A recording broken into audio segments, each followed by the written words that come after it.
coming to get you, Barbara.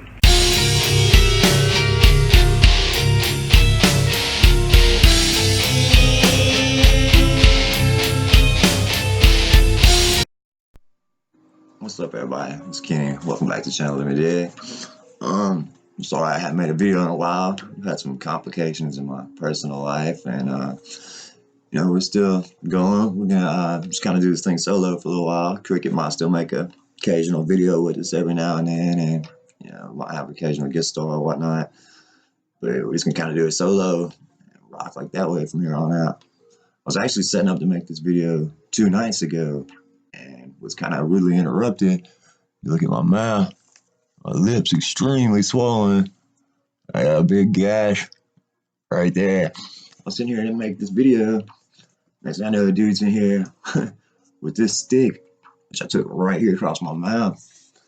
I got up and it shocked me at first. I wasn't expecting all that. He also had this, which I took off of him afterwards. But I got up and I ran through the table. I snatched the stick right after he hit me, and I was just trying to get the knife away from him, man. I got the knife out of his hand. We went to the ground. Could have took his eyeball if I wanted to, and I was choking him, and I hit him in the face a few times. Anyway, I only got hit this one time, and it got me good though. My lips pretty jacked up. Anyway, I just want to explain that because I'm sure people will be asking about what was wrong with my mouth. We're not gonna go into any other details about who it was or none of that stuff, but I'm all right. Everything's good. But today I want to talk about 1978 George Romero classic, Dawn of the Dead, man. Not only is that like my favorite horror movie, zombie movie ever, it's like my all-time favorite movie. I found out Romero died, man. That completely devastated me. I was always hoping that he would return to form and make better movies than he did later on. I'm not a real big fan of Survival or Diary of the Dead. They weren't terrible. They just weren't as great as Dawn or Day or Night or any of his classics, even Crazies or some of his other films. Not only was he my favorite filmmaker, but he just seemed like such a cool guy. I always hoped I'd be able to meet him. Him, Tom Savini, and Lucio Fulci were kind of like my unholy trinity, of filmmakers, horror filmmakers, zombie filmmakers. I was only ever meet all three of them. I was only ever able to meet Tom Savini. I went to his FX school back in 06 or 07. That didn't work out. I kind of messed that up. I was young and dumb and just didn't work out like I'd hoped it would. So that's why I kind of just screwed off for a few years, and finally, YouTube, I got the idea I could still kind of do a horror thing. YouTube, it wouldn't be quite the same, but I could still be involved with the things I love, do it as a hobby, I guess. This isn't really a review. I just always want to talk about this movie, and really was hoping to get a discussion cranked up, man, because I really, a bunch of my friends in real life are fans of this movie. So I kind of like to get a cool discussion going, maybe in the comments. But here we go, I guess, man. This movie pretty much defined a whole genre, man. Night kicked open the door, but Dawn laid down everything, man. It just set the whole mood for everything that was to come afterwards, man. It's just a complete classic, and I don't know, man. It influenced me and just cinema in general, and especially the horror and zombie genres.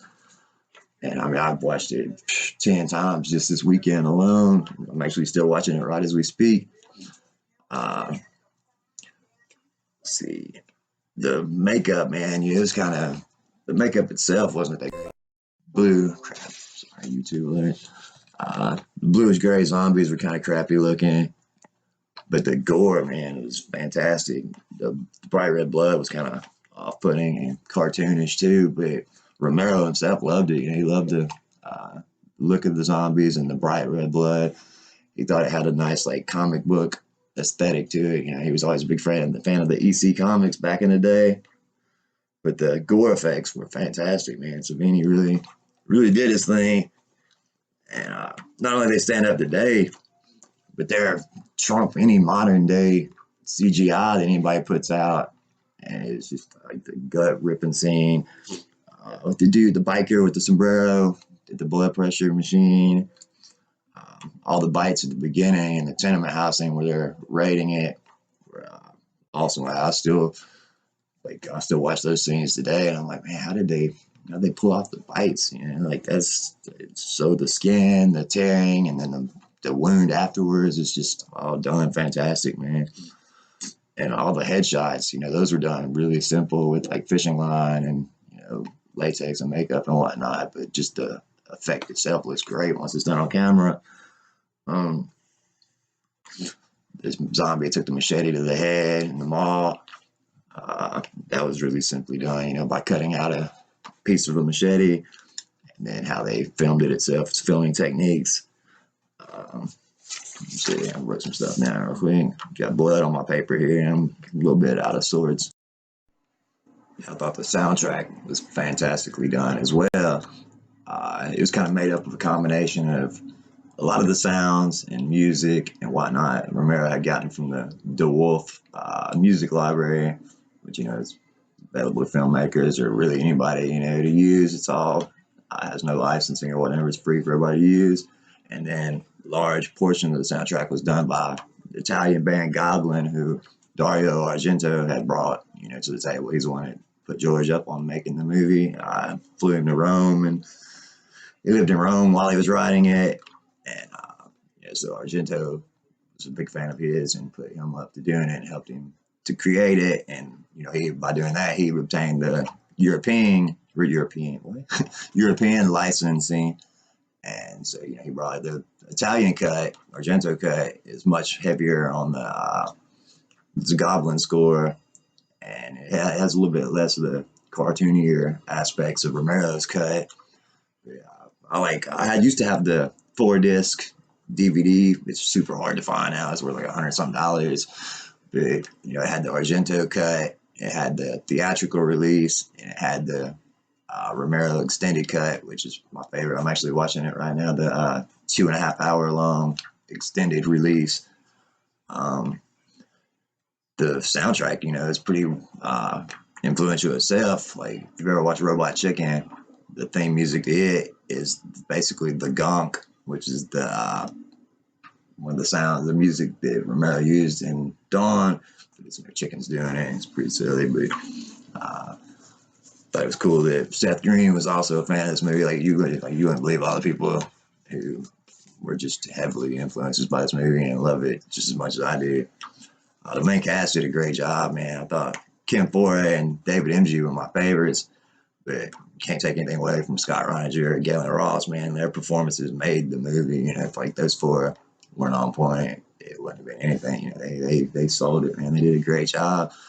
Tom Savini, did a great job as the biker Blades. I've loved everything he's ever done. Like he's a great actor too and a good director. Like I can't say enough good things about Mr. Tom Savini. A lot of the zombies themselves just stood out, man. I thought the airport zombie, who was like the most probably widely known from that movie. Figure right here. He's on most of the merchandising for the movie. I've had countless shirts with him on it. Really like the Hare Krishna zombie. He's kind of silly and goofy looking, but I just thought that's cool. I like all the little touches Romero does, like giving personality and kind of character to various zombies. Fat bathing suit guy outside the mall trying to get in through the glass doors. David M.G. though, man, once Flyboy turned, by far the best zombie performance ever. When that door's open, man, he's revealed. It's on, and he comes out and the walk he did, that vacant look, man, he sold it. I don't know, he did it, man. Like only performance I can even think of that comes close would be Bub, and it's really a toss up between those two. But I don't know, David M.G., man, the makeup was great. I don't know, just that look in his eye, the way he walked, like his ankle, how he turned his ankle in like that, and he still got the pistol revolver in his hand. It's like a afterthought. He doesn't even realize it's there, and it's incredible, man. It's a Sherman Howard, his Bub is the only one I can think of that even comes close to equaling his performance. I like to see this comment section, man. I like to see it blow up. I like to see people talk about it. like discuss all the little minor details and some of this like trivia behind the making of it, or really anything to do with it. Man, I could talk about this movie all day. I'm gonna try to step up my video, man. I'm just trying to find my format and get my feel. I'm used to the unboxings and whatnot, so I'm not. This is kind of new to me, discussing the movies. I'm still a little keyed up from this whole incident. Like, not real sure what to say, but I'm gonna get the hang of it. This is my first one. I just want to talk about it, see what kind of reaction it got. Kind of want to explain my absence too, see what we can do here in the future. We're just gonna keep rolling though, man. I guess I hope I'll get better at these as I go. This is just my first one, first solo video for real. So, all right, guys. I hope y'all can endure it. I'm a little loopy. I did just get hit across my face with a stick. So I'm gonna go and drop this one. I'm gonna edit it up, get it out there. I'm gonna try to do some on other Romero films that I love. The stick again. I do Lucio Fulci Zombie. I'll probably cover a couple more Fulci films. Definitely gotta get more Romero. I can talk about Romero all day. I gotta step my editing game up, man. Like Cricket did a whole lot of the editing, and I never even bothered to learn the new software we use. So I gotta learn it a little better. Try to find some tutorials or whatnot. Thanks for watching, guys. I'm gonna try to start making videos a little more regularly, get back in the swing of things. I appreciate every one of y'all, man. I appreciate y'all's support. I've got some really nice messages from people, and I've even corresponded with a few of you guys. I appreciate all y'all for watching this. I'm open to any suggestions or anything, but I appreciate you guys. For anybody watching this, bear with me. It's my first real video going on. But please click like and subscribe. Throw any advice at me you might have. Maybe I could quit saying man so much and just quit just jibber jabbering. But click like and subscribe. I'm gonna come back with some more videos, guys. Y'all be easy. It's Channel Living Dead. Kenny, we'll see you guys later.